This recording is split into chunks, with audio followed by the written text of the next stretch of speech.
Hello friends, എല്ലാവർക്കും പുതിയൊരു വീഡിയോയിലേക്ക് സ്വാഗതം. ഇന്ന് വന്നിട്ടുള്ളത് 10ാം ക്ലാസ് ഉള്ളവർക്ക് സപ്ലൈകോയിൽ സെയിൽസ് അസിസ്റ്റന്റ് ജോലി നേടാം. മാസം 50,000 രൂപ വരെ ശമ്പളം എന്ന റിക്രൂട്ട്മെന്റ് നിങ്ങളിലേക്ക് എത്തിക്കാൻ വേണ്ടിയാണ്. വീഡിയോയിലേക്ക് നോക്കുന്നതിന് മുന്നായി നിങ്ങൾ ഈ ചാനൽ ആദ്യമായിട്ടാണ് കാണുന്നതെങ്കിൽ ചാനൽ സബ്സ്ക്രൈബ് ചെയ്യുക, നിങ്ങളുടെ ഫ്രണ്ട്സിലേക്ക് മാക്സിമം ഷെയർ ചെയ്യുക. അപ്പോൾ വീഡിയോയിലേക്ക് നോക്കാം. കേരള സർക്കാരിൻ്റെ കീഴിൽ Kerala state civil supplies corporation ലിമിറ്റഡിൽ ജോലി നേടാൻ ആഗ്രഹിക്കുന്നവർക്ക് സുവർണ അവസരം. Kerala state civil supply corporation limited ഇപ്പോൾ അസിസ്റ്റന്റ് സെയിൽസ്മാൻ തസ്തികയിലേക്ക് നിയമനം നടത്തുന്നതിന് വേണ്ടി കേരള പബ്ലിക് സർവീസ് കമ്മീഷൻ വഴി യോഗ്യരായ ഉദ്യോഗാർത്ഥികളിൽ നിന്നും അപേക്ഷ ക്ഷണിച്ചു. മിനിമം 10ാം ക്ലാസ് യോഗ്യതയുള്ളവർക്ക് സെയിൽസ് അസിസ്റ്റന്റ് പോസ്റ്റുകളിലായി മൊത്തം ഉദ്യോഗാർത്ഥികൾക്ക് ഓൺലൈനായി കേരള PSCയുടെ വൺ ടൈം പ്രൊഫൈൽ വഴി ഉദ്യോഗാർത്ഥികൾക്ക് അപേക്ഷിക്കാം. നല്ല ശമ്പളത്തിൽ കേരള സർക്കാരിൻ്റെ കീഴിൽ ജോലി ആഗ്രഹിക്കുന്നവർക്ക് ഈ അവസരം ഉപയോഗപ്പെടുത്താം.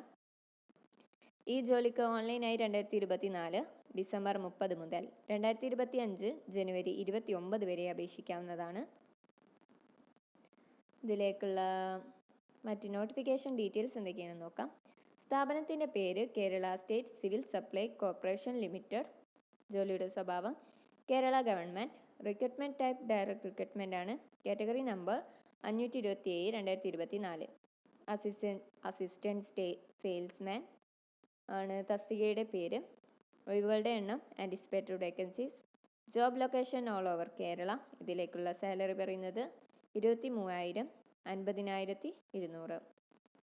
അപേക്ഷിക്കേണ്ട രീതി ഓൺലൈനായിട്ടാണ്. അപേക്ഷിക്കേണ്ട തീയതി 2024 ഡിസംബർ 30 മുതൽ ലാസ്റ്റ് ഡേറ്റ് പറയുന്നത് 2025 ജനുവരി 29 വരെയാണ്. വെബ്സൈറ്റിൻ്റെ ലിങ്ക് വീഡിയോയുടെ താഴെ കൊടുക്കാം. ഇതിലേക്കുള്ള age limit assistant salesman age limit പറയുന്നത് 18 വയസ്സ് മുതൽ 36 വയസ്സ് വരെയാണ്. ഇതിലേക്കുള്ള വിദ്യാഭ്യാസ യോഗ്യത SSLC പാസ്സായിരിക്കണം. ഇതിലേക്ക് എങ്ങനെ അപേക്ഷിക്കാം?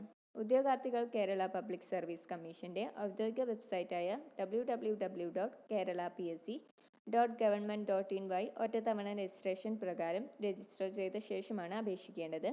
രജിസ്റ്റർ ചെയ്തിട്ടുള്ള ഉദ്യോഗാർത്ഥികൾ അവരുടെ യൂസർ ID-യും പാസ്വേഡും ഉപയോഗിച്ച് ലോഗിൻ ചെയ്ത ശേഷം സ്വന്തം പ്രൊഫൈലിലൂടെ അപേക്ഷിക്കേണ്ടതാണ്. ഇതിലേക്ക് അപേക്ഷാ ഫീസ് നൽകേണ്ടതില്ല. അപേക്ഷ സമർപ്പണത്തിന് ശേഷം അപേക്ഷയിൽ മാറ്റം വരുത്താനോ വിവരങ്ങൾ ഒഴിവാക്കാനോ സാധിക്കുന്നതല്ല. ഇതിലേക്കുള്ള ലാസ്റ്റ് ഡേറ്റ് പറയുന്നത് ജനുവരി 29 വരെയാണ് 2025. അപ്പോൾ നിങ്ങൾക്ക് ഈ വീഡിയോ ഉപകാരപ്പെട്ടാൽ ചാനൽ സബ്സ്ക്രൈബ് ചെയ്യുക, നിങ്ങളുടെ ഫ്രണ്ട്സിലേക്ക് മാക്സിമം ഷെയർ ചെയ്യുക. മറ്റൊരു വീഡിയോയുമായി വീണ്ടും കാണുന്നവരെ ഗുഡ് ബൈ.